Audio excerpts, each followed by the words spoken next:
me. So I'm playing Skaven, and then my friend, she's playing the Sisters of Sigmar, which are really cool nun ladies with like iron whips and stuff. They rule. Oh yeah. And we got the scenario, which is like surprise attack, and of course, since I'm Skaven, I've always like have like the max thingsters. So of course, my friend got to decide, and basically what I did, which was the correct strategy, was like, okay, I'm gonna throw like 4 of my henchmen at you, and just everyone else is gonna run away, because then if 4 of the henchmen go down, I can voluntarily rout, and it's fine. And I got just really lucky on the rolls at the end with the henchmen, and they all lived. So I'm very happy that Mouser Size and Honey, I Shrunk the Kids all lived. my naming scheme is, so the name of my warband is the Walt Disney Company Intellectual Property Litigation Firm. And so like, look at you bringing it all the way back around. That's just yeah. And so like my leader, his name is Jeffries Esquire, attorney at law, and like all my heroes are named stuff like that, and then all of my henchmen are like random Disney IP, and it's a lot of fun. It's great. Cute. That's cute. Yeah, I love it. Ratatouille. We got, I don't know, what are the mice from Cinderella? Reese's I'll Jumbo. slip this in when Actually, she grabbed. Yeah. I would fuck with that. That looks That's delicious. it's a pie. It's just a pie. Well, you're not fucking her husband, so you know. According to her mom, I am. According to her mom, I could give you a lot of things. According to her mom, might as well be getting the benefits then, right? This is my model. That's Jeffries in the front. I paid $8 to make him on Hero Forge and get the file to put him on Tabletop Simulator, which was worth it, because look at him. Wait, let me see. I was wondering if you were playing in real life or Tabletop Simulator. No, Tabletop Simulator, which is... I just got that today so that we can play with Jameson. Yeah, I mean, I will warn you in advance. It has its issues. It's not, but it's like, it's by far the best option if you want to play like virtually online. It just warning you, it can be finicky. Yay! I love his little briefcase. Yeah, he has his little briefcase and his little phone. You can't see in this angle, but his tail is holding a slingshot, which is really cute. Oh yeah, it's just yeah. It delights me to no end. So that's adorable. Yeah. Just a quick hello out there to everybody. We're giving everybody a few minutes to filter into the chat. Laughing Coffin, G Soto, hello. Hello, G Soto. We're going to be doing a little extended rest. We're going to be talking about the last 4 episodes because we had a weird 4 episode month. And yeah, there's the cool thing about this is just, there's like a tiny little arc we're talking about the way the episodes felt. So I'm really excited. Like it worked out really well. Like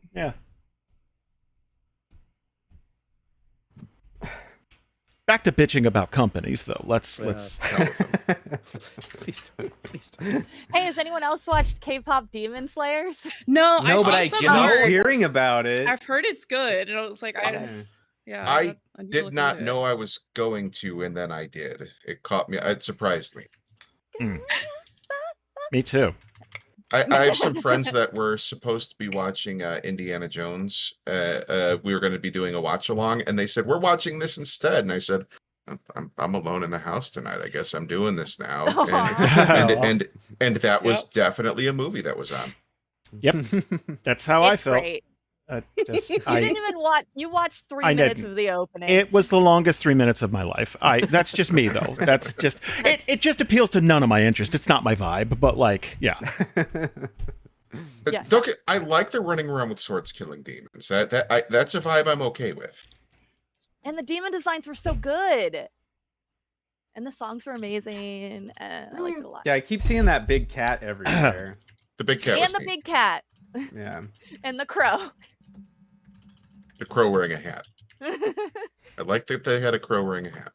All crows should wear hats, I think. All corvids should have a hat. Yeah. True. Well, they are down for gift exchanges, so you just start feeding them, and eventually you might be able to convince one to wear a hat. That's true. it's a clear liquid. That's what I'll say. That's in my canteen. So I wish I could tank straight vodka. I Like know, just that just straight sounds vodka unpleasant. and think Yeah. it would be very unpleasant. There's no I don't care how many times it's filtered. Vodka is Hey, vodka. You know. a little bit of training and you're there. I don't think so. I feel That might like not be a good idea. Yeah, no. I think the I training could've started 20 years ago if he was going to work up to that. I don't think. You Yeah, can do that right? now, yeah. like I have other That's kind of vices. like- I'm fine. yeah, everyone can like ice skate. Not everyone can learn to ice skate and be in the Olympics realistically. You know what I mean? Oh, I gotcha. You can always learn to ice skate. You're probably not going to make it to the Olympics if you start learning in your 40s. Not with that attitude. Yeah, that's all defeatist and shit. I'll show you. I'd love to see you in ice skates, sir. It is there. I know there's like athletic events for seniors. Are there specifically athletic events for people who are middle aged? Yeah, right. Like people You who know, used to be fast, but their knees say why. I'm not ready to be middle-aged. Can I say that? I always thought middle-aged was in your 50s or something, but like realistically, Yeah. I'm on the back nine. I gotta be. So like I'm middle-aged. Like Yep. All right. If you what is the closest event you think you are to being an Olympian? What would you have gone for if not ice skating? What Olympic event do you think you would be Yeah. best suited for? Shot put. Not that you're good at it, but what is the one you think you're closest What's to the battle one ready that for? the And not principal from curling. Matilda Don't was say in? curling. Why What'd can't the we say principal from curling? That's Matilda fine. do? Okay, I yeah. feel like You know what? Jason would be good at that one. You're right. What if we all just got on skates and learned to skate and became the new U.S. Olympic curling team? I'm I into this. I don't think I'd be good at the winter games. Oh. It's very You don't slippery. even you don't even wear skates. You have slippery shoes and a broom. You can use a broom. I feel like You're I blue need shit. collar. No, the broom's not the problem. It's the fact that I would lose every remaining tooth in my head. That's the problem. Shot I think I put, could do the javelin, and ribbon. hammer throw. I could do the Please ribbon use those. thing, the gymnast ribbon. I'll do Oh, that. yeah. Oh, the I'm rhythmatic. gonna go with like rhythmic archery or something where I gymnastics. don't have to Nice. move. I'm gonna go with Judge.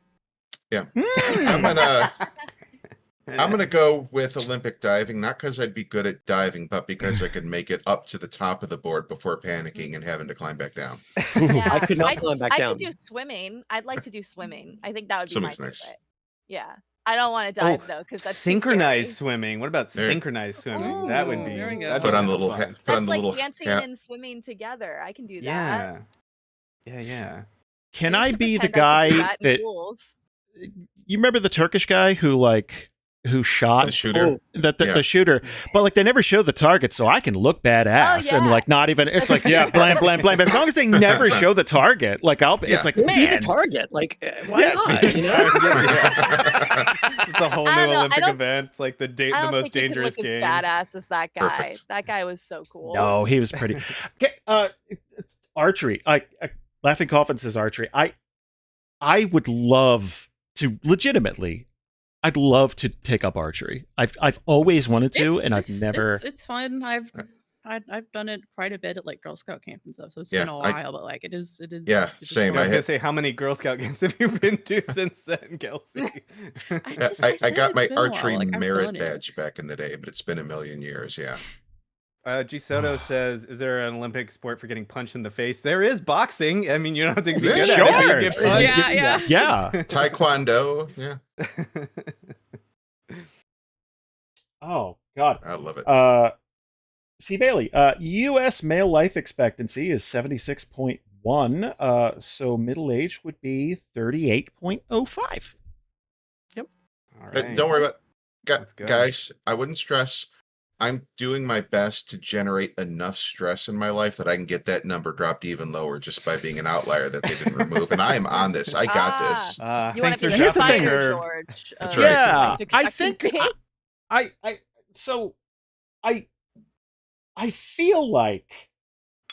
I feel like that age expectancy is going to get lower in the next few decades. Yeah. I can't prove it, Yeah. but like I feel like we're going to chart lower.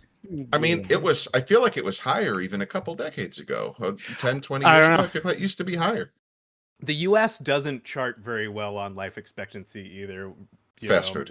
It's very funny. Like great healthcare Yeah. that isn't available to anyone, and very Yeah. low life expectancy. Right? Yeah. Yeah, this life expectancy was sponsored by McDonald's. Yeah. Mhm. Yeah, that's I can't believe none of us went for the breakdancing competition route. As far as That feels like low hanging fruit. It's yeah. I've too actually gotten to easy. the point. I feel bad for Ray Gun as much I do not, mockery as because there's she's been. mean. She's been suing people left and right. You know what? If I got that much people internationally just dunking on me out of nowhere, I would Out of probably nowhere? become It out of was somewhere. also, I'm gonna Out of she's somewhere. been call you out on suing that. charity events. She's been suing Oh. people who didn't really yeah, deserve fuck it. that. Can I It's kinda can not I cool. say I thought Australians were made of thicker stuff, man. I kind of thought they That's were. part of the There's reason she's getting so much flack is because if she had just gone into it, they would have yeah. loved her. If she had just leaned into it, but she's fighting it too That would have hard, worked a lot and better, actually. Yeah. Suing Yep, is like, yep. you do not sue someone in Australia. They are not a country of Yeah. people who respect people who like are into the law. Not a They're much litigious more. country. No, they'd respect you much more if you went to that show and threw tomatoes at them. Like that would have earned her more respect true. than suing them. You got any Aussies in chat? Can you confirm? Please call me a cunt. I'd love it. The Aussies that I've met are Crikey. they're nice, but like they're very there's a cutoff of like you're Also, a it's fucking like idiot. It's very 3 quick to a.m. put a there or stamp on something, that. Like, True. Yes. Yes. Do you guys want to do a show? Do you want to do extended Let's do a rest? show. yeah. What? Yeah. Bree's hosting. try anything. I'm handed over to Yeah. Bree. Okay. Look at that. Let's go. Welcome back to Extended Rest, where we kick back, look back, and unpack everything our heroes have been through in the past month's episodes. Today, we are going to be discussing 4 episodes, so sit back, grab your favorite drink, and let's relive Theria one episode at a time. This week, as we go around the table, I'd like everyone to say their name, as well as their favorite new NPC that Frostborn has adopted. For example, hi, I'm Brianna. I am your host for today's episode, and I absolutely adore Aura because she relates to me. When she almost cried because she got a scratch on her face, I felt that. I felt that in my soul. It was a bit more than a scratch. Like it was kind of a disfiguring mark if you're talking about the bite. Like Yeah. I Yeah. just like to think you based it off seemed of like that time that Luna bit my face, and she was a I still bring puppy. it up. I It was still bring it up. It's been 5 3 years ago. 5? 5. It's Yeah, been it's been 5. We've had her for 5 Okay. years. Yeah. She was Remember, we potato got her in Auburn. Oh man, she was so small. Anyway, Not that going way around the anymore. table, starting with Ryan. Hey there, everybody. I'm your friend Ryan, and my favorite NPC, and name slipped my brain. I like Aura's style. That's all the playing cards and stuff, and I want to know a lot more about that class. By the way, super interested. But probably my favorite, and I can't remember his name, the Goliath that keeps sneaking up Basilisk. on Jameson. Baz. Baz. Baz. Yeah. He's Baz. so good. Baz. It's so good. Specifically sneaking up on Logrin, though. Yeah, Yeah, that's, yeah. Yeah, The no, reaction it's- every time. It's really that's a really good bit. Also, Ryan, now I'm just thinking like, oh no, Crimpy's gonna get into gambling. No, not gonna happen. Gambling. Brr. Ah, dang it. Brr. Ah, dang it. All right, next up, Kelsey. Hi, I'm Kelsey, they them, and my favorite new NPC on Frostborn. I'm gonna go with since it hasn't been. I was gonna say Basilisk, but that was taking it. I'm going with Chet. I think that he's like really. I feel like he's been getting a lot of shit for like a bad first introduction, but like I was like, oh, he's gonna keep bringing up the fact that he got to hit it and stuff. But like, he was like never did that.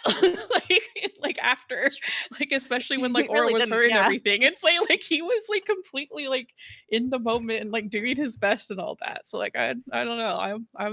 I feel like, and especially now that he has some like actual like good role models and stuff, like I think that he could pull it out. Like it's, you know. First of all, I'm shocked to hear anybody get behind Chet, especially you, Kels. So thank you. I never mind. We'll talk about it. We'll talk I mean, about it. I have a lot more sympathy for someone being a bit of a shithead when they're, you know, a teenager, especially Right. like, from a bad Yes. situation. It's like, But yeah, when they like, become a you have breakdancer, yeah, like you have a chance to like grow out of this, and I feel like he so far has shown the inclination that he like is interested in doing that, which is, you know, that goes a long way. Growth goes a long Yeah. way. Mhm. Yes.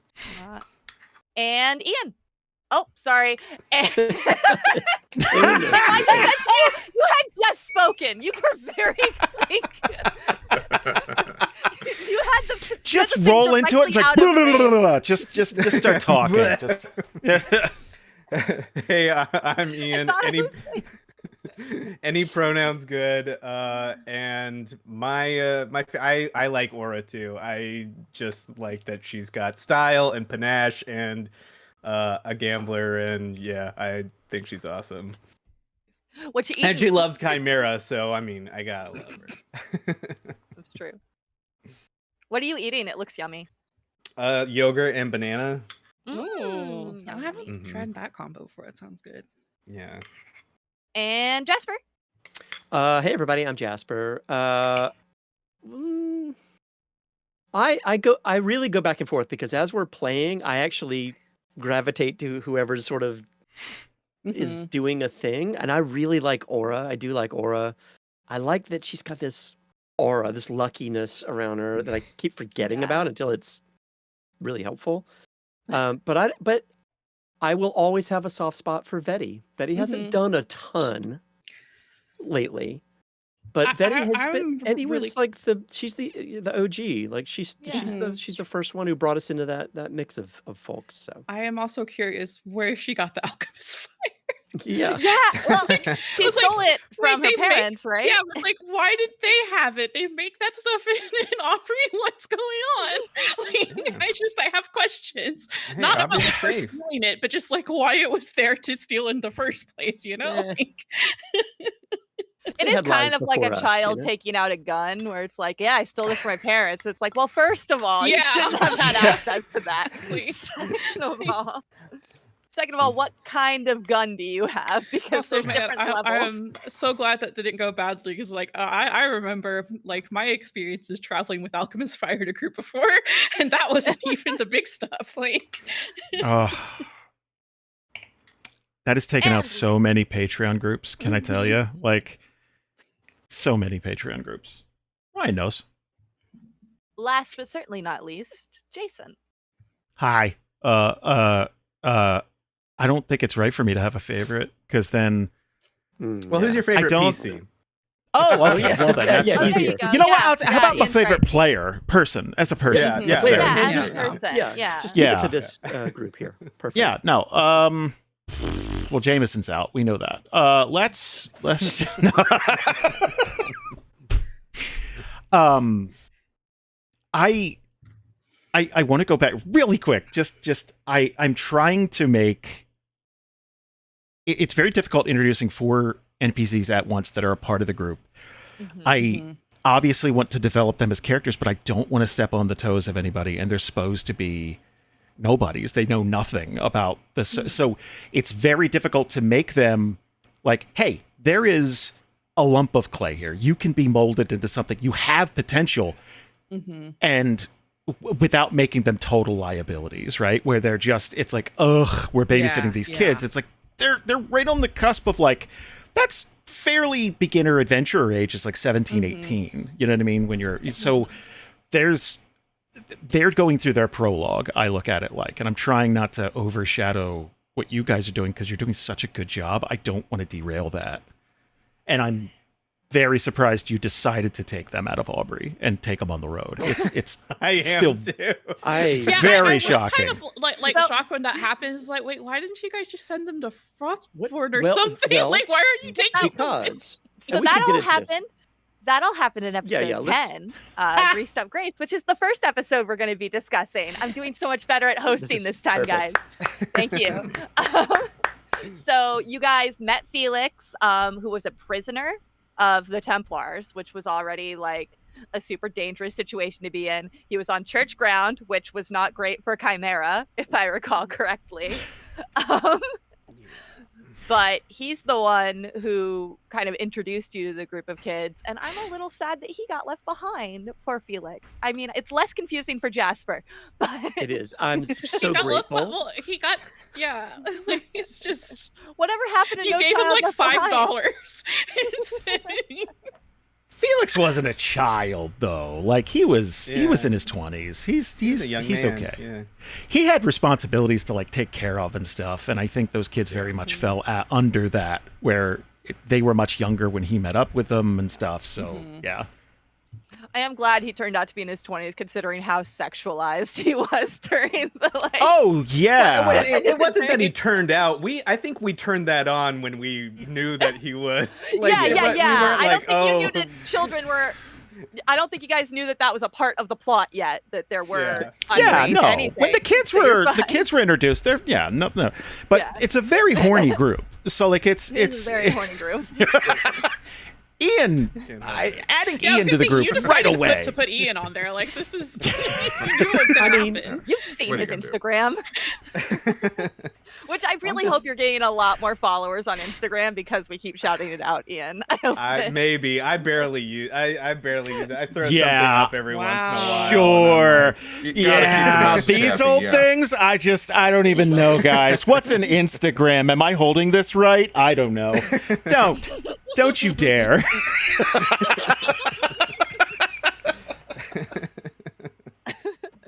I'll be opening up my shop soon. Just FYI. But I'm barely there. So what was your like first impressions of the group, everybody? Like the fact that they took them with them is still insane, like Jason said. Yeah. But Yeah. I don't I mean, think at we had a first I was like, choice. oh no, because I was just like I have a gut reaction to like children and like stories and stuff. It's like, oh, this could be really annoying, but they ended up actually being really cool characters. So like, props to Jason for that because I'm Yeah. like invested in them now. But you know, I was wary at first.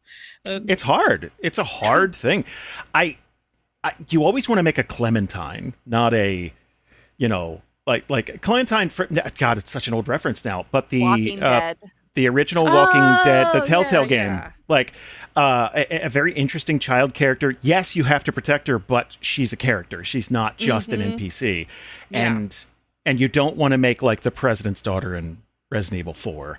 You know what I mean? What's her name? Ashley, I think. Ashley. Yeah, Characters just the most not escort mission annoying. NPCs. Right. You know what I mean? Get in the Just bin, liabilities. Ashley, get in the bin. Yeah. Hide in this armor. Hide. Yeah. Oh, you fucking suck. Like just. Stop yeah, just- dancing in front of the zombie. Yeah. I don't think we had a whole lot of choice. I remember there being this feeling. I don't remember the details, but I remember the feeling of the moment, which was kind of looking around at the session and looking at everybody, and it was like, we can't. God dang it! Like if we leave them here, they're gonna die, or they're gonna get Yeah. whatever. If we just let them go, they're gonna die. If we send them to Frostborn, they're gonna die within the first 30 minutes before they get there. Fine, come with us. And I was, as a player, I was like, oh my God, I do not want to have to deal with. I deal with kids all the time. I do not That's fair. want to deal with other kids, right? This is not the So I had this- escapism you were looking for. I get it. Right.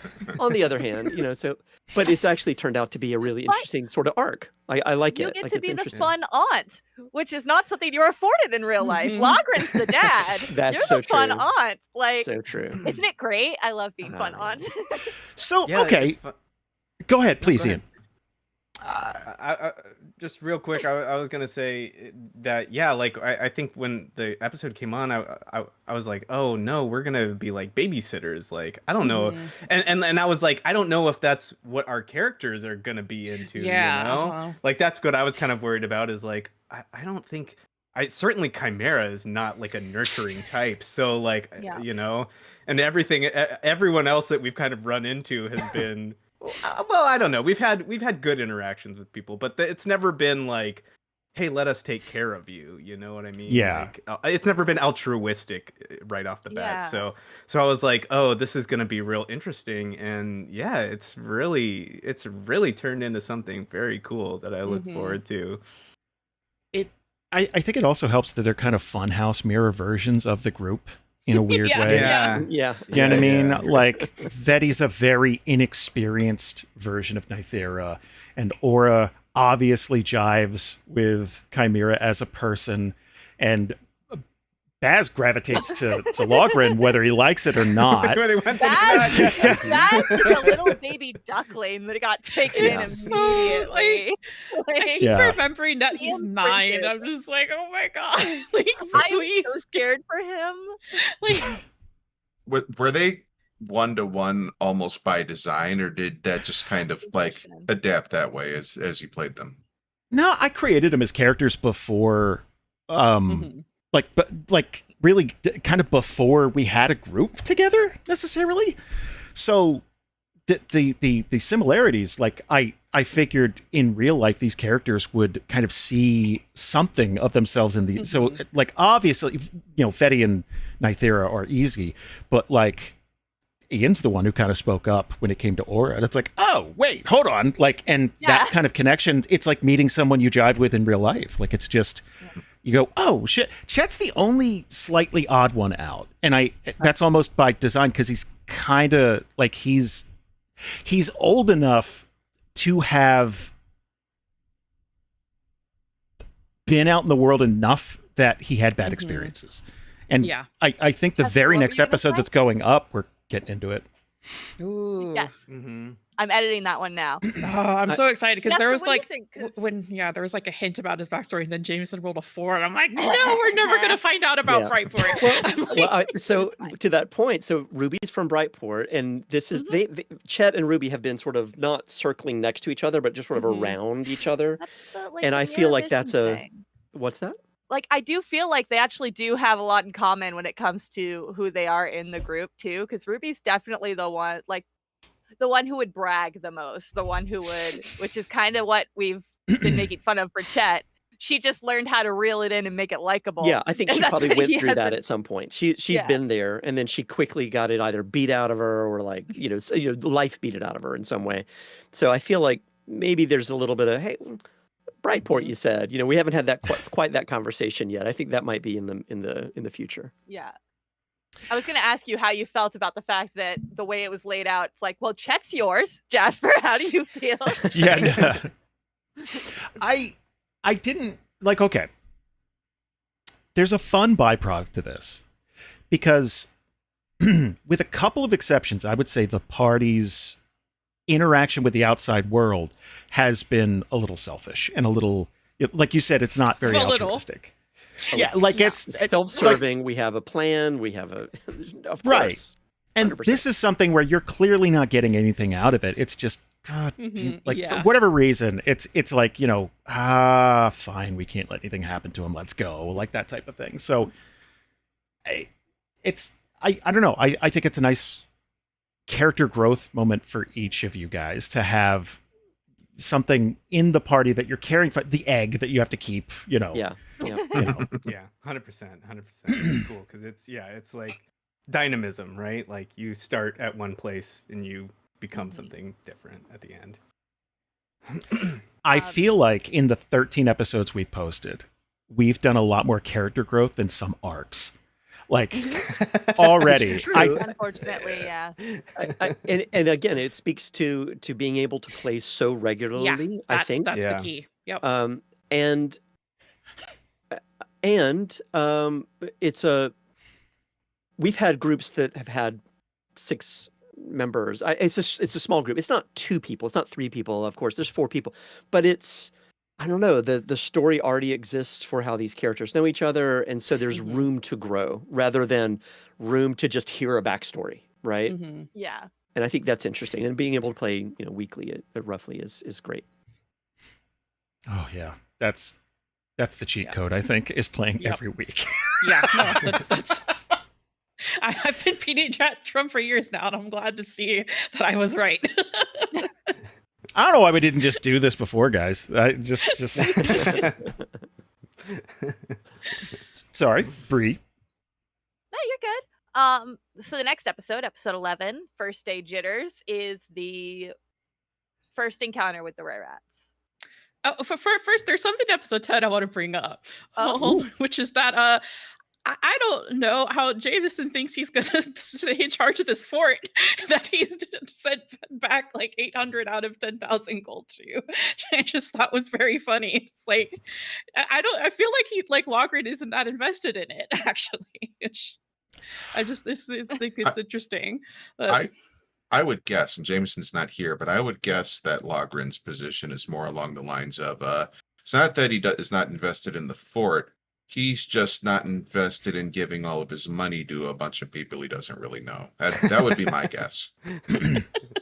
It would have to benefit so directly at some point for Logren to even pay in further. Right now, he's sort of dipping his toe into the waters. I'm not speaking for Logren, but it's from Ruby's point of view, it's like, look, Logren's got a plan. We're on board with all of this. We're going to be pushing forward with all of these things. We have to be selfish. We have to take whatever we can. And it's, I mean, sure, fine. We'll put that over there if we have to. And honestly, I feel like I'm speaking for Jameson and Logren, but from character point of view, I feel like Logren has been truly throwing people at the fort. Like, no, you know what? Here's a map. Why don't you go join the fort? Hey, let's just try to get this trade route going. Here, you go to the fort. I think that's his way of paying is almost like from a community point of view and a growth point of view rather than just a throw some money in point of view. Because the money, you don't know where that's going to go. But the people, I think that's where, if Logren were to come back in 2 years, having never been back to the fort, and come see how it's really been built up, and it's really thriving, and it's really doing well because of the people that he's put into place there, I think he would feel like that proud dad, and actually feel like something was accomplished. You did mispronounce abandoned there, but well, and I think it happens. I think it happens. I don't want to. You read a word. You read a word. No. You read a word and you pronounce it one way in your head, and then you hear it out loud, and then you get it. Yeah, I get it. I don't want to speak for Logren or Jameson either, but I think that Logren's character he's a people investor, because that's what he did for everyone in Frostborn. That's too. Like, true. He's an investor of people, and like, yes, they have to hold value for him, but if they do, then he's like, I will support you. I will put you up. I will invest in you. And I think that's just a core part of his character. Yeah. That's how buzzword. He put that on your resume, man. People investor. I invest exactly. in people. That's Ruby's whole thing. I think she thinks we've said it on the show, but I think that's part of her. When I was thinking about like how did Logren and her meet, and when Jameson and I are talking about it, the thing she catches onto that and holds on to in her heart for following Logren and just being like all in is that he saw something in her that she didn't see in herself. And so she's like, well, damn, okay, I trust that. And I think that's the person he is. He's gruff and he's got a plan and he's got whatever. But I think there's some warmth there that's about knowing people. I like how that like works alongside the class picks he's made and like what he does in battle too. Like that's one of my the things that I love about D&D is how like in battle someone's personality shines through sometimes. It doesn't always happen, but I think with this group it is happening first of all, and it's especially true for Logren with his like, oh, you attack. I'm telling you to attack. That's my job. Like, very cool. Yep. So speaking of one of the times that happened. Yeah, I don't even look at it like it's him telling someone to attack. I look at it as the alley-oop, right? I'm giving you a chance to shine, and I'm going to be back here. Like I Ruby, you're. I see that you're well placed. Go for it. Is kind of how I see it. He's sort of that, truly like a general, scanning the field and saying, "Ruby, next, you. Come here, go." And I think it's 70% like I'm giving you the opportunity to shine, and 30% I can barely move. So I like can't move fast enough to reach Oh the my battle. god! It was very quiet, and it kind of like immediately like went back to combat stuff. But there was like when you were talking about like Basilisk like picking up Logren, where Jameson like in Logren's voice was like, "I need uppies." And it was so funny. So good. Like I lost my. It was It so was good. good. Puppies. I know the exact moment you're talking about. Yeah, Just yeah. editing it. I was like, this is amazing. And like he didn't want it, but like he wasn't too ashamed to ask. I like that about him too. So then Aura got bit by a werewolf. Rat. Where-rat. Yeah. Were-rat. Well, Which is we were worse just or enjoying better? ourselves. Mhm. We were just having a nice first day out of Aubrey. Oh, it's cold out here. You didn't realize how cold it was, huh? The little shits, and then Little all of a chilly. sudden, a little bit of a So ambush. obviously that wasn't planned, right?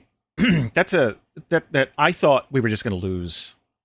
We were going to lose a kid, at least a kid, and then like I thought I was going to toss it on the pile of well-intentioned ideas that I'll never see the end to. It's like, well, shit. But You'll get a couple of emails on that one, and then you're done. yeah, So if that didn't happen, though, do you maybe see the inclusion of these kids as more of a comedy routine where it's like, you don't know how cold I used to have to hike uphill 20 miles to go to school, that type of thing, or them being attacked right off the bat, and then there have to be some. It's like shit. We got to do something about this. Yeah, I feel like that ended up working out super well. It locked them in a way that almost certainly we didn't want a bunch of kids to come with us, right?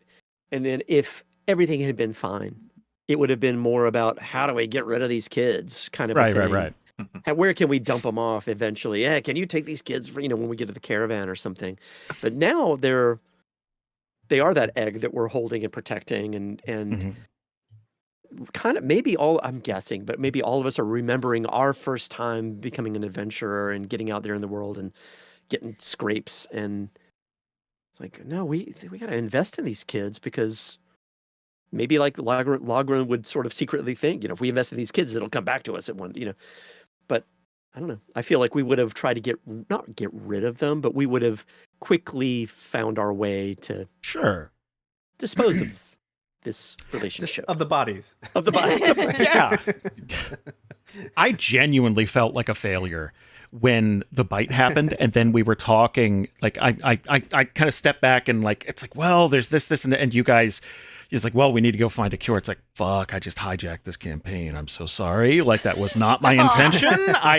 And it always feels bad when it's an NPC, because it feels a little bit like, now me, and I'm getting in front of you guys, and it's not. Well, that was Logren not. needs peace anyway. So that's the thing. Nothing has been wasted. It's been yeah. I think it worked out really well, but at the time, I just felt shitty. Like, it's like, oh damn, okay, because you guys have been on such a roll, so I'm afraid at any moment that it's like, well, that's the end of that. Like, it's yeah. It's why he wears the same pair of boxers to every session you guys every play, day. I'm pheromone maxing. Lucky That's pants. the I completely understand. yeah. Pheromone maxing. No, I hate that he learned that term. Jason's on sm- TikTok, and I hate that he learned that term. Stink pill pheromone maxer. Well, Stink it pill is pheromone time to maxer. go vomit, I think. Yeah. Yeah, no, that Have is you the not right already? call.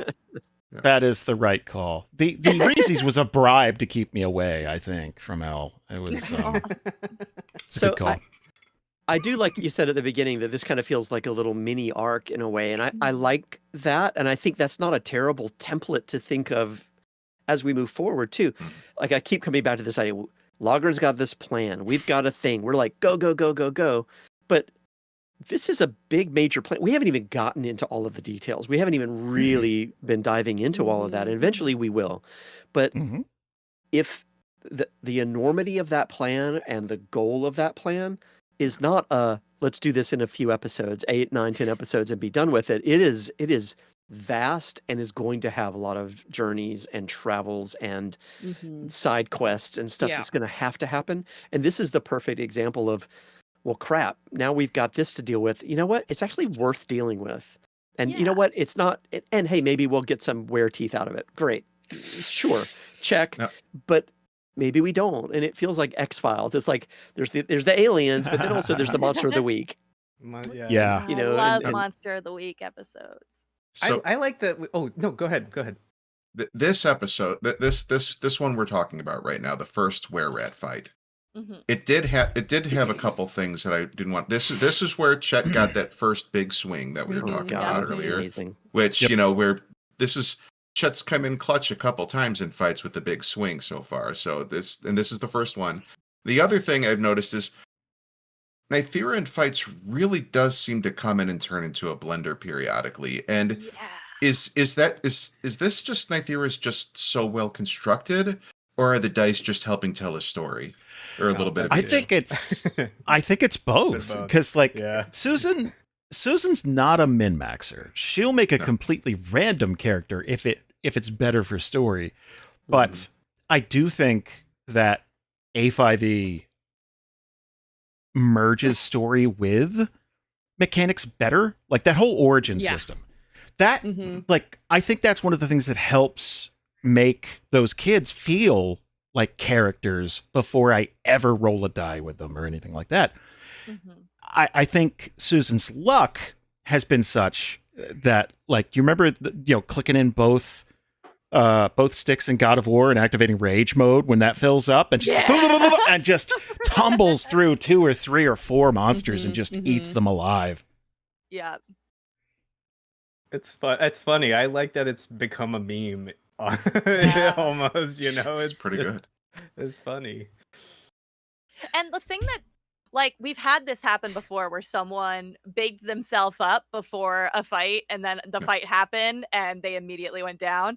So, like, it's nice to see it work the other way where she wasn't really bigging herself up. She was just like, I'm an older elf. I'm experienced. And then first combat, second combat, third combat. And it's also it's really interesting in a way that, like, I think ties into like her like character and stuff super well too, because it's like, she's really good at doing like single target damage and stuff, but then like she like can't do anything to like help out when Aura went down and stuff, and it's like like she doesn't like have anything to like help anyone else out or like heal and stuff like that, which is like, even when like that's what she wants as like the like mother, grandmother, great great grandmother, etc. And like that nurturing side, it's like, but that all of her like skills are into just killing as like quickly and efficiently as possible, which I think is really neat. I think the blender has also helped out.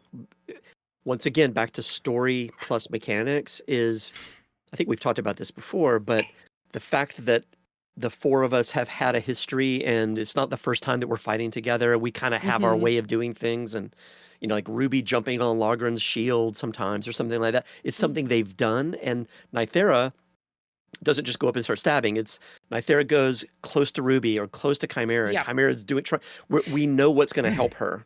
And it's like, thanks for being close to me. Now I'll blend. So we know that.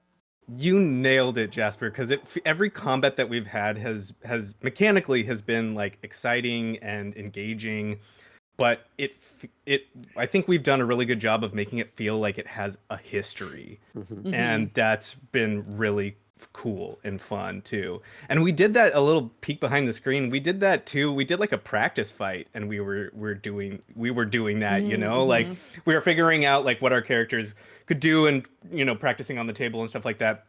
And even then we were sort of like RPing a little bit of like, oh, this is kind of how we would talk to each other and stuff like that. So it feels like there's a history whenever we are in combat as well, which makes it really intriguing.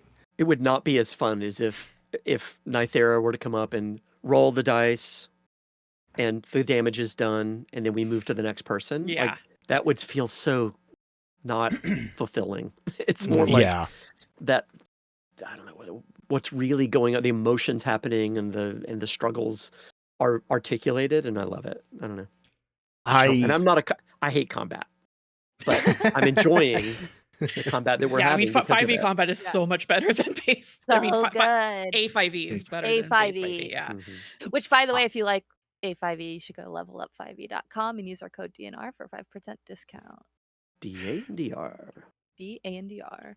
I love creating monsters in the system, and I think it helps because it's not just this is a boar, it does multi-attack, it does that. Like it's I kind of have the same origin stuff for monsters and what they do, so each one has to feel like it belongs in the world, and they do different things, and that like I'm really digging it.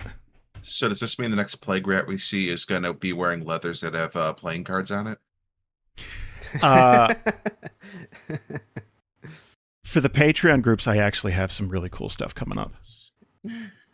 Like, because I get to play test wacky shit with you guys. Because I'm gonna want to talk about that later once we get done talking about the actual episodes.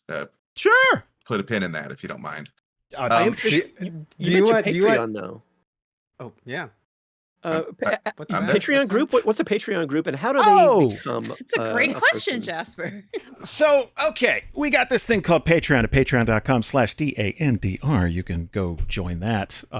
And we do monthly group meetups with everybody. And we're in the midst of switching over the bot that we use for the main group into the Patreon group. So they're building their own fort together.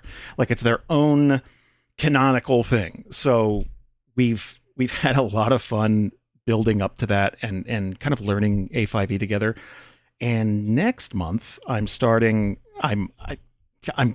really waiting to see how it goes, but we're starting a new tier that includes everything on our Patreon, and I help you personally with your campaign. We meet up each month and have a couple of phone calls. You text me back and forth, and it's an unprecedented level of access. I've never done it like this before, and I'm really excited for it, but we'll see how it goes, because it's very much feeling my way along with it. But yeah. And the nice thing is Bree's in one or two of those groups. I'm in one of those groups. Bree runs some groups, so like you can hang out with a few of us if you want to. Mm-hmm. So after that nice shilling, episode 12. Oh, now, Brian. Was it 11 or 12 where there was some real talk about how do we deal with this if Aura is infected? I think that was start of 12. Yeah. Okay. Well, here we go. We'll go right into that. Yeah. If not, it was the end of 11. So it was right in between those two, because it was before that the crew found out that they were happening upon a good situation, but there was a period of time where it was like, what's going on? And Aura freaking out because she's got rat face and it was her arm, first of all. You're really projecting, yeah. I thought she had it on her. I thought it was on her face. It was her arm. No, it was her arm. It bit through her jacket. There was like discussion about like chopping her arm off, maybe and stuff. Yeah, I really did relate to her too much. You did, yeah. You can chop an arm off. It goes worse when you try to chop a face off, unless you're I love that you correlated a monstrous rat creature biting through someone's arm. Remember the time the puppy nipped me? It's like, that's equal and opposite. Yes, you're right. A little bit. She was like this big. She was a potato. She was bigger than that. She was medium sized. It was medium Luna. Not as big as she is now, but she had wasn't even her final form. Yeah, she had she had elbows in her legs by then. So when you guys were talking about trying to figure out a way, like, what do you do if she was bit? There was some talk about, of course, go back to Aubrey, maybe see if the clerics could do something, chop off the arm. And you guys did figure out about the Rat Queen blood pretty early on as a potential option, which sounded a lot like death. but somebody mentioned that there was another way around it. And Yeah. I'm wondering. That was one of my favorite parts. Well, I wasn't trying to be coy in the episode, but it was Kolgoth, because Kolgoth Yeah. gave a thing like, I can take this away from her, but she will be my patron. Like, Yeah, you so the have to get interesting her. thing, actually, I have a question about that, Ian, specifically. So, like, Yeah.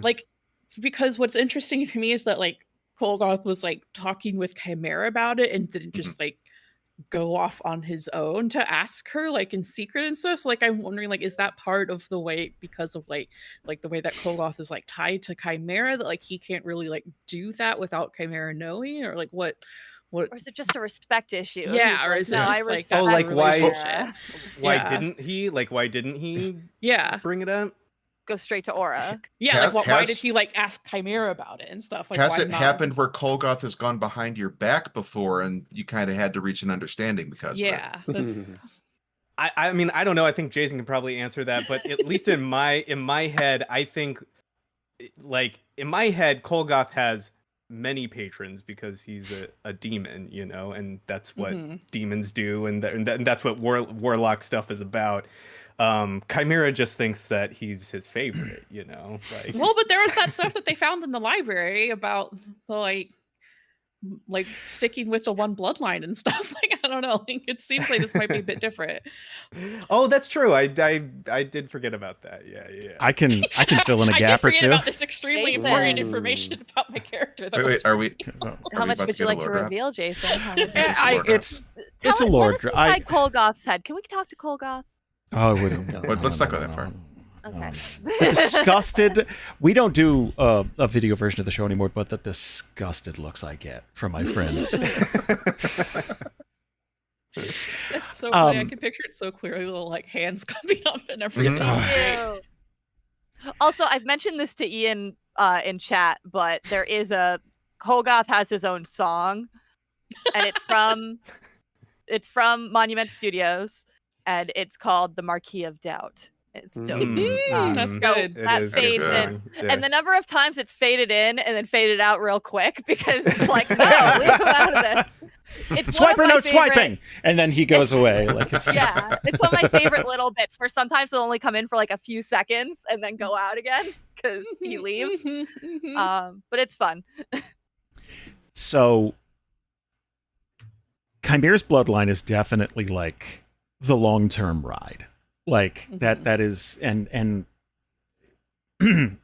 depending on how powerful a demon is, they can have many patrons, but there has to be a focal point, and that's Chimera's. So if, and I like to think this is why Chimera fought it so hard, let's say if he got his hands on Aura and it's like, okay, that I'm, you're mine now, I'm going to give you power, he would use her up very quickly and just kind of like leave her a husk and probably dead. Whereas Chimera, it's like he's along for the ride because like every day he's going to wake up and do some debauchery or some, it's like, let's do drugs, let's get in there, let's gamble, let's do, like there's something, it's like, let's overeat, there's some kind of, mortal feeling he gets to piggyback on, and like that's his boo, that's his ride or die bitch. But like everyone else, it's like, but I could still get something out of this, and kind of That's 100% it, and that's why Chimera didn't want to bring it up to her. Because it's like Chimera feels like he's different. Like, yeah, he can be debaucherous. Like that's what he thrives on, and not everyone does that. Especially not people so young. I think that was the other thing, is like he didn't want to bring that on her so young. And we didn't really talk about it in the episode, but Chimera chose that. Like he wanted that, and he didn't want to bring that up to Aura and give her that option where she almost has no choice. You know what I mean? Yeah. Like that, and that's one of the things I really liked about our this little arc that we had, is like, it didn't feel like it was distracting us from anything, because we had so many options to choose from to sort of like solve that problem. And the Kolgoth one I really liked, because that that was one that was a part of my character, but it was also something that gave me like something to grapple with, because I was thinking about it all the time. I was like, how am I going to tell the group like I don't, and like I don't want to like this. It has to be a last resort. Like I was just waiting, for something to go totally wrong and have to be like, okay, well, I have one last thing we can do, but you're not gonna like it. Can I say? I loved that it was there. Like that made it so powerful, and we had all those options to like go through with, with this quest. I want to say really quickly that I love that we established that as an option and a boundary in that episode. It's like, yes, it is a thing we can do. I don't want to, because you got to know someone out there listening is like, why don't they just like do that? Why not? Like it's working out for him. It's like, right, you're seeing a very small snippet of Chimera's life. So now, but one of the reasons Kolgoth is so cool with him is because Chimera almost always says yes, or some variant of, we can do this. Let's do no, but we can do this. Yeah, it's so fascinating when you have the conversations. Like you can just tell, like Ian, you play it so well that like Chimera is so like experienced at negotiating with Kolgoth. And it's like, it's like, oh man, it's like this is like so unhealthy, but like you've been in this for so long that like how to like talk around things and stuff, and it's just it reminds me in that episode, and correct me if I'm wrong, I think there was a hint when it came to Aura's age that it was like, how old was Chimera? Yeah, there was a Chimera. Because there was like an offline, like, oh, I was a special case being that young. Like something like that. So like, young. You don't have to say, but young. Chimera was young. That's definitely the impression I got. Yeah, and it was something that he chose. Like it was like, this is what I want. So. And Aura probably would have agreed to it because that's what a demon does, right? It's like what means a lot to you, and you have no other recourse. So, I was so worried about that. I thought about. I thought that too. Was like Aura's definitely going to say yes if the option's offered. I'll say here, I'll part the kimono here because I in the episode. I love that expression. Never heard that phrase before. It gets brought up. Oh my god, he's actually doing it. Oh god, he will do it. It's amazing. Yeah, that's why you got to come to the live streams, guys. Oh, that's right. The abs. I'm blinded by the abs. Cut the mic. Cut the mic. Great cheese on those things. Oh my god, I forgot what I was gonna say. Talking about Aura and the demon, and like she would part in the kimono accepted and stuff. Oh yeah, it got brought up. That option got brought up, and like we didn't, we found another way around it. But like I'll tell you, I thought about it the whole time. Like that's all I thought about it when we were playing, when we weren't playing. I was just like, that is the thing that I was thinking about absolutely the whole time. The relationship that you have with your patron, by the way, we've had characters in relationships before on the show. We've had characters and NPCs get married on the show before. This might be the most intimate damn relationship we've seen on the show. Yes, they share a space. And like they intimate, share, like not even like necessarily in the romantic aspect. It's just like I mean. Yeah, like just like the way that you guys like are able to role play it is so good. Well, that's because Jason's an amazing role player, so you got to give it you to him. You too. Give yourself credit. That's takes two to tango. Both of you. You open the door. You open the door so well. It's like, come on in. And also, I love the way that like he keeps waiting for you to grab the door and close it. Is the thing, and you keep not doing that. So like especially like the way that like Ruby reacts to Kolgoth, it's always like it's very funny, but also it's like like you can tell like just this like there's the history there again, like we mentioned before. Like it's good. I got an email and someone described it as gay chicken, and that's not how I would describe it.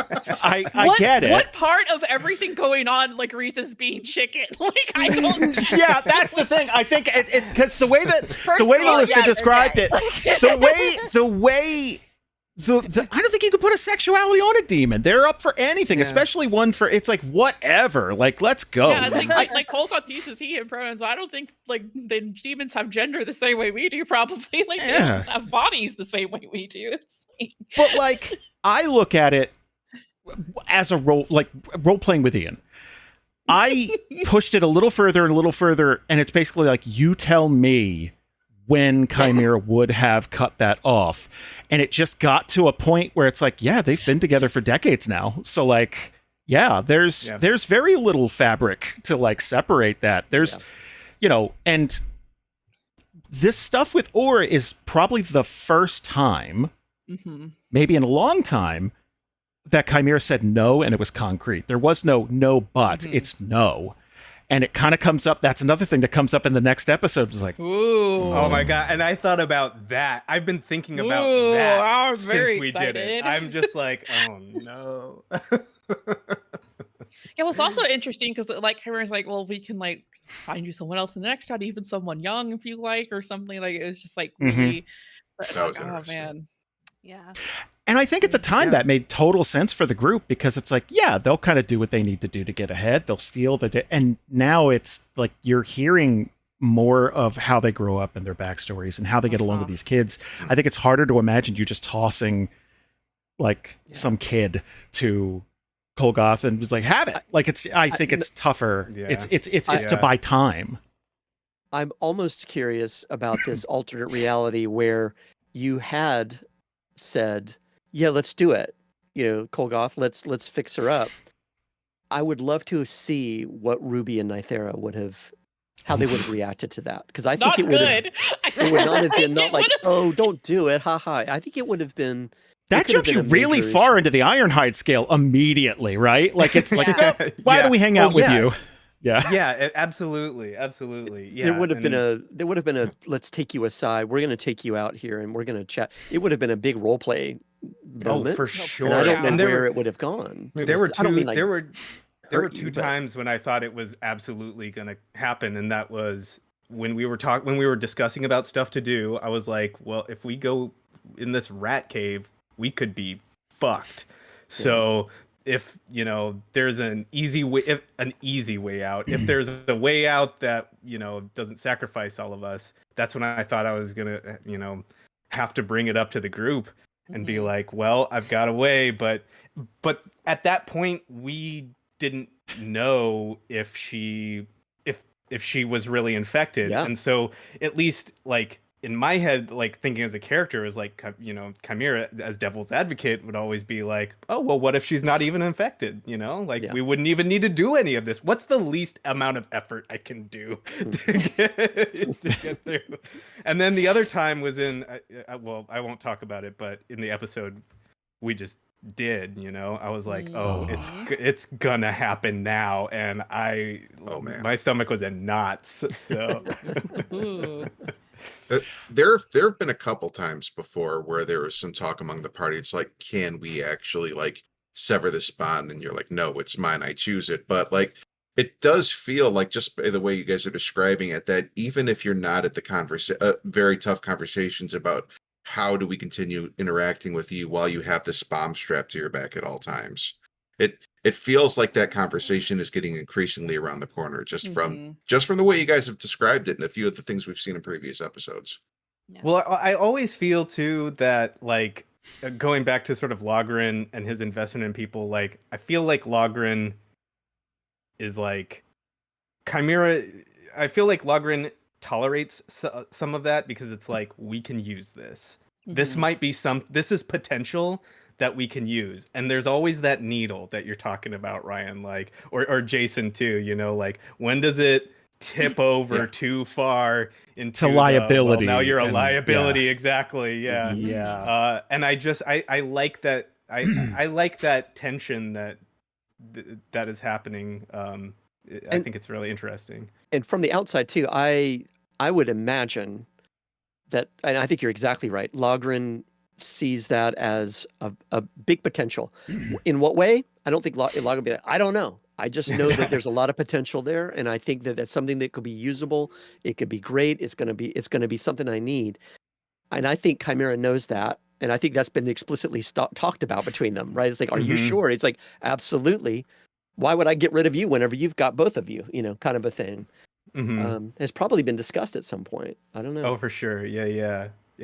And I think the other thing is Chimera would absolutely do it if if he had to give up a little part of himself to further these goals, I think that he absolutely would, because he may not be as like, he may not have the history that like Ruby and Nythera do with Logren, but I think he has the same kind of loyalty because Logren and the rest of the party saw something in him. And he was like, they recognize something about me that I didn't see myself, and I treasure that so much, you know? It's funny that Jameson is never on the extended rest just because of life, and it's the weekend, Sure. family. I don't mean anything bad about that, but it's funny that Jameson's not here and that Logren, we don't have a point of view about Logren. But I will say something interesting, which again, this is for genuine, it speaks to the group that we put together for Frostborn, is that all of our conversations come back to Logren as the centerpiece of why we're together, how we're together, the fact that we want each other to be together has been so carefully crafted in a way that we can even articulate without him having to say, yeah, that's what I was thinking. Like, I think it's just clear. I think it's I love it. I love that. Yeah, it's good. I mean, man, like the moments. I mean, it's also very funny, like hearing stuff. It's like you can tell, like that, like who's like the parents in the group at some points when you guys are interacting with the kids. It's like Jasper, when like Ruby was talking with Aura, like after that and everything, I'm like, oh, this is that Jasper coming out. And then like when Jameson was doing the whole thing with Chet, and I'm like, yeah, like you guys actually have like experience like talking and with kids and stuff, which is neat. I know we keep bringing up the next episode. There's a period in the next episode where Logren speaks in character, and it's the most dad I've ever seen dad, and it was like I sat up straighter as I was at it. I was like, we'll get to it, but we'll get to it eventually. But during that time, I didn't even get to say it because I didn't want to interrupt anything. But Ruby was also, shying away and kind of feeling like she was. Did I do something wrong? Yeah. Shame. Yeah. Rihanna felt that way, so I imagine Ruby. Like Ruby almost feels more like one of the kids than one of her. Definitely, she definitely does. It makes me think. I'm pretty sure that this is the right audience for this. Steven Universe. Yes. I always thought, based on the Tumblr stuff, that all three of them were the moms, and then I watched Steven Universe, and it's like, oh no, Amethyst is definitely a kid too. He is not one of the moms. She is also a child. She's like more like a cool cousin. Yeah. Yeah. It's like not one cool of the parents. Cool aunt. But like, I think that Ruby definitely falls, and I think Chimera a little bit. Like he comes across like the cousin who does drugs. The wine auntie. Yeah, like I like that they're not all immediately designated as parents, because like it adds different levels to the different relationships that are happening, which is neat. Someone in the chat's asking about the Queen Rat. I think it's time. Yeah. I think it's time. Lessons learned. The group goes down to fight the Queen Rat. So I just want to say, Jason, I appreciate so much when you were talking about like how like real rats are not like as gross and stuff as this. That's and all who I the was little trying to details impress. about like the mischief and stuff. Like, cause I was like when we were first introduced to the rats, I'm like, oh man, I'm gonna have to talk about this in the extended rest. But then you did it yourself, and I was so proud and so happy. And I was like, I did research. That's who I was trying to impress. So what I wanted to do, it made me so happy. that I wanted to bring more real life into like monsters and stuff like that. And considering we've done werewolves so much, I was like, well, I want rats to feel very different. So I want to bring real, like I've had rats as pets before, and I've, I loved having them because they were way smarter than you'd think they would be, and delicious. No. Sorry. I've had many guinea pigs too, and guinea pigs are cute and furry. They're not. They get by on their looks. Let's put it that way. Whereas rats have to have a good personality, I think. Like that's But no, I genuinely, it was kind of like, well, what would Kelsey do? And then just kind of, Aww, that's so sweet. Yeah, it was so cool. Like, I'm really glad. Ruby is still gagging at the smell of this thing. It was so when Nathira was talking about I'm gonna choose some mint. I'm like, I think that's just gonna ruin mint for you for the rest of your life. I don't think it's gonna help that much. You're just gonna always associate that with this. It's so gross. I love the concept of the Rat Queen period, because it's gross and nasty and and that's cool. But I loved the fight too, because it had like all of these stages. It sort of like it felt like it was like evolving as we went. It was really really engaging to play as like a big boss battle. Mm-hmm. And then also we had like the added sort of like not problem, but challenge of like the kids in there as well. Like, yeah, oh my god, that was so kind of like an nerve-wracking. imposed thing we kind of did to ourselves. We were like, come on in, but stay behind, and it was sort of like challenging, dealing with their personalities, but also like their mortality and stuff like that. But Chet survived by one was insane. Yeah, that was so crazy. Now, before you guys got inside to the stay behind us part, I believe was the fire pit stage. Yes. And that's true. That there's so many ways that could have gone completely wrong, and it happened flawlessly. So, first of all, kudos. Yeah, I love to see a plan come together. It did. It was great.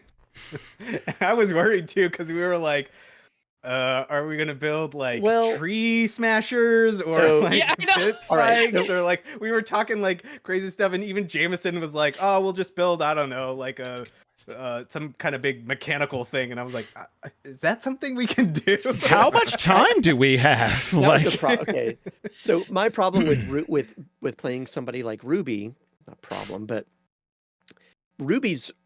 she's got engineering background. She's got all kind of expertise dies we can add on to all that stuff.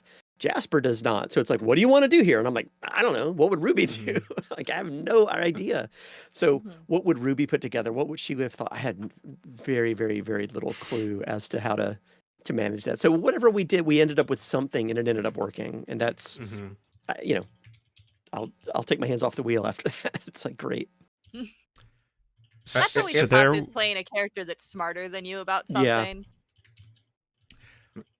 I genuinely thought, that the Rat Queen definitely had the power to kill, like almost killed Chet, like just landing, 20, 30 some odd damage.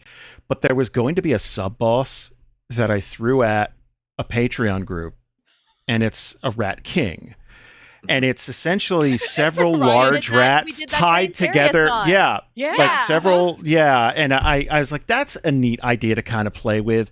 But I felt like it would stretch things out too much, and it would make it tedious, like spending that long in there, because you're there for the queen. So like having a bunch of fights leading up to that. Amount of I felt you nailed it. It was a full. And the minion rats were good. Like, that was fun. Minions. That was an extra. I love.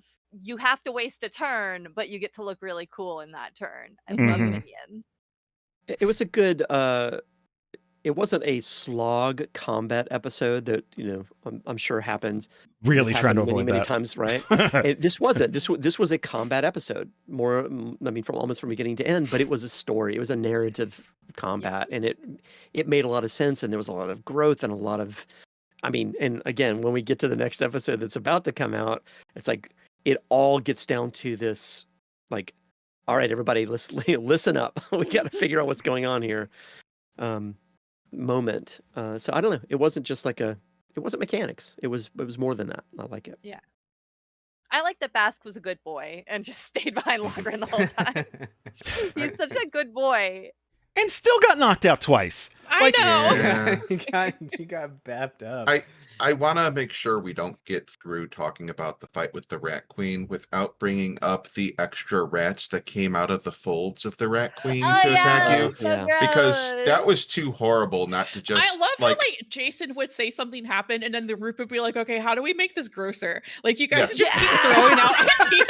It was like. That's the yes and. I love it. Like that's why Kolgoth is the way he is, because it's like, well, I'm gonna do this, and then I see Susan's face, and it's like, well, now I got to go harder, and then Ian keeps going, and like it becomes, like that's how Bonzos became Bonzos. It's like, well, I'm gonna come up with this, and then it's like, but what if there's train whistles and this and this, and that? Like it just became. Oh, speaking of train whistles, the Rat Queen fight, Bree. Good job on the Foley. Thank you. I feel like you had fun with that, and so you deserve a compliment. And I'm so glad that you brought up Susan's, like, the look on her face, because in a recent behind the scenes, she talks about having to disassociate after the conversations with Group Resurrection, and then there's all this extra stuff that's happening right here. Does she ever have the chance to stop disassociating? That's all I'm wondering. I don't think we've feel really like- talked to the real Susan in a very long time. No, We're talking to something behind her eyes. yeah, because it's like it was like, oh yeah, like you rolled a crit once, you get like blinded for the blood, and then I can't remember which one of you, but it was one of the people that aren't Susan that was like, what if it was Buzz? And I was like, I'm sure Susan's so happy with that idea. That's so. There's a question in the chat actually from Pajama Party. Yes. How was yes. it as a GM and a player? This is perfect, right? So being at a table where you had the other passing to the disgusting nature of the Rat Queen, like the blood and the pus, it was amazing to listen to. So it's the narrative, right? It's the.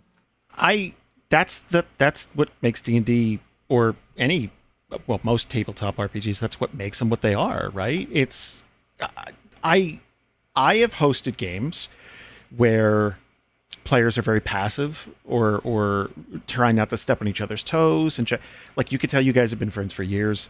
You could tell that a lot of planning and writing went into this, because whenever a question comes up, there's a answer. There's something. It's not like, oh, I never thought about that. Like it's usually, oh yeah, because this and this. Like it's like, without ever taking a class, you guys are so excellent at improv. So it's effortless. Like it's,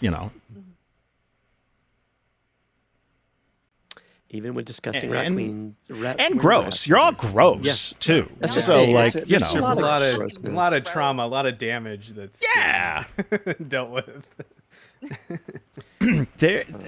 Oh man, I'll save it for the next episode. Like I know it's next month, but there's a bunch of stuff that I think it plays into everything we're talking about today. It was also the worst fucking rolls I think we've ever had consecutively. It's yeah. Can't wait for you guys to hear it. What a shit show. Oh no. Gotta pay for all those blender rolls. It's true. It's true. We have to have some. But Susan didn't have to pay for it. But does Kelsey somehow have to pay for it again? Is that what we're at again? You'll hear it. Yep. You'll hear Okay. it. You'll hear it. It's great. Oh man. So is there anything, any question? Oh, there's Jason. Was there anything unique that happened on a Nat 1 or Nat 20s for the Rat Queen? So something I'm doing is when I come up with like a unique creature, interesting, like the were-rat stuff, I'd like to release that on Patreon. But the Rat Queen, if I could have our own artwork made, I would release that as a stat block, because there was a bunch of stuff that I just didn't get to do with her, and I'm kind of glad, because it's really obviously like messed up stuff, and it's stuff that uses the environment, and there's layer actions and all that. Like the smaller rats coming out of the folds was like, obviously it's like, there you go, that's something kind of nurgly plus Skaven plus so I would love to release that for people, and when the Patreon gets up to a certain point, we're just going to get artwork done. I'd love to get artwork of the kids. I'd love to, but then just re-release stat blocks to everybody. It's like, hey, you go play with it now. Like, as you hear it on the show, I'd love to just toss it over to people. It was a cool beastie. Yeah, it was cool. It wasn't obvious either that we were going to make it out of there at all. I mean, of course, not with the kids, but I mean, I was just thinking, like, there were a couple of times when I thought, one of us could really just not get out of here. Like, this could really go very badly. It was the first time that I really thought, wow, there's real stakes, and that what if what if I had to make a new character? Like, what would happen here? Like, what is this story? I mean, it's terrible, but it's also, it speaks to, again, the reality of this, the randomness of this, and the depth of all of it. I don't know. It just feels like it could happen, right? Could happen.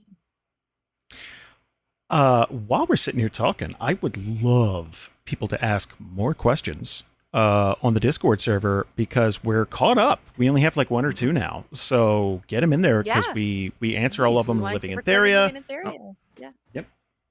So if we're mostly done talking about the episode, I put a pin in. That's right. Time to pull out that pin. So. So in the Patreon groups, which we had discussed in some depth earlier, which you can sign up for at patreon.com/DANDR. One of the very early fights that PG2 got into was against Plague Rats, and I think that was a little bit before you guys got into them. And I have a running theory that, like Jason mentioned, he's kind of testing some stuff against us and trying things out. So that means that maybe there's a chance that half of us here in the call have some idea maybe of what's going to happen, plus some of the patrons. You do. And guys, friends, you do. Those of you in the call, if that is coming for you, which I can't confirm, nobody can confirm this. If that is coming for you, say your prayers. Oh no. I'm not Bring sure. more kids. Anyone who's watching the video version of this can probably rewind and see the minute I realized what he was hinting at. Yeah. Say your prayers. Good luck. Anyway, nobody spoil I know one no thing. Spoilers.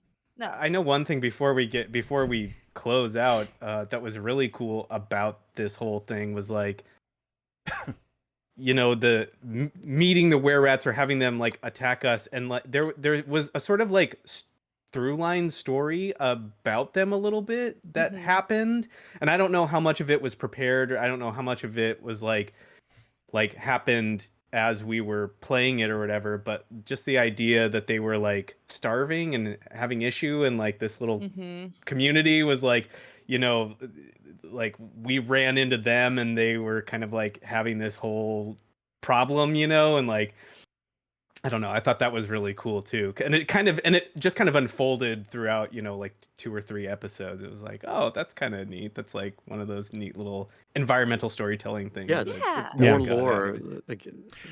I'm trying to slip more of that in. Environmental storytelling is something I've always wanted to improve at, and it's obviously like the, you know, the like the Fallout vaults type of thing, like that type of, you know, because it's a good way to be able to tell a story without us taking the time to stop every 10 seconds and, you know, go through everything. Because we're not going to have the luxury of doing that every time you pass a cool monster or a fun cave. So, So that the gambler class that we have for Aura, is that an A5E class? Or Yes. Is that yes.